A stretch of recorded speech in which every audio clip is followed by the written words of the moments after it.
এই জন্য একজনে কয়, হুজুর গো জীবন দিয়া দিব কিন্তু ভোট দিব না। কেন? কয় না, ইসলাম আইলে আত্মুজা ভরাইব, ফাও মুজা ভরাইয়া, বোরখা ভরাইয়া পুরা চার দেওয়ালে আটকায় দিব।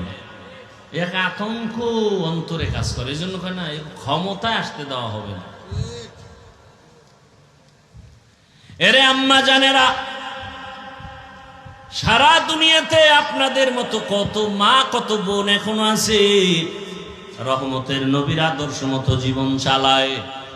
ও যুবক বাবারা, আমি এতক্ষণ যে বয়ান করলাম, একবারও কিন্তু আমি বয়ানের ফাঁকে বলি না আমার মতো টুপি লাগাও।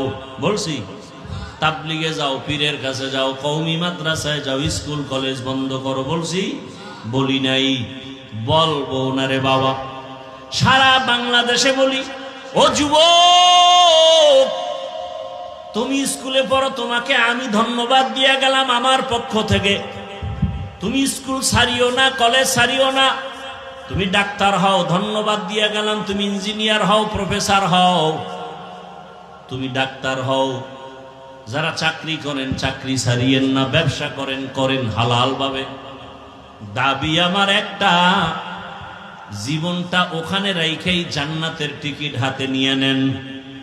স্কুলে পড়িয়াও কি জান্নাত পাওয়ার পথ নাই? কলেজে পড়িয়া কি জান্নাত পাওয়ার পথ নাই?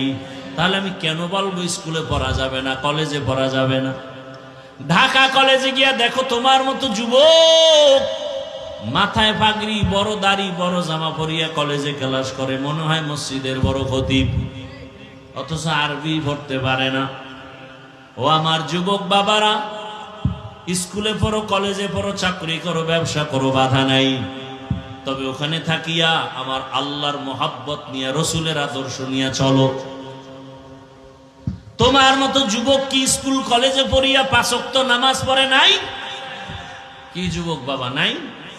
সব ওয়াজ বাদ। খালি এই কথাটা বিবেকে ঢুকাও যে তোমার মতো জেনারেল সাইডের যুবক যদি স্কুল কলেজে পড়ে, চাকরি করে, ব্যবসা করে, নামাজ পড়ে, তুমি পারো না কেন?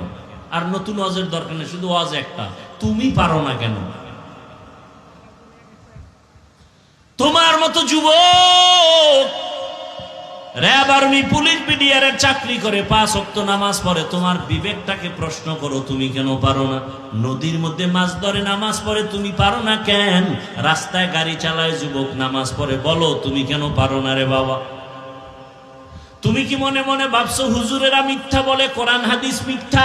একটা প্রমাণ দে, এখন দাড়ি কেটে ফেলবো, আল্লাহর কসম। এখন